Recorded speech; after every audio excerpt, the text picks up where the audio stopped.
Ayan po, hindi pa sila kumakain mula kagabi, no, kaya ngayon na napapakain ngayong hapon.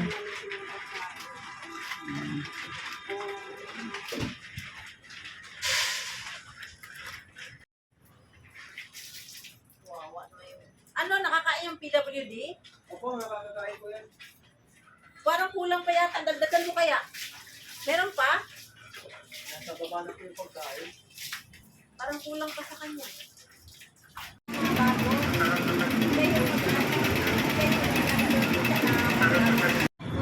Para malaman na siya buntes.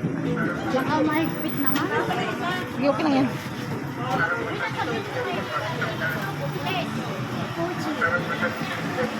Sabihin mo doon,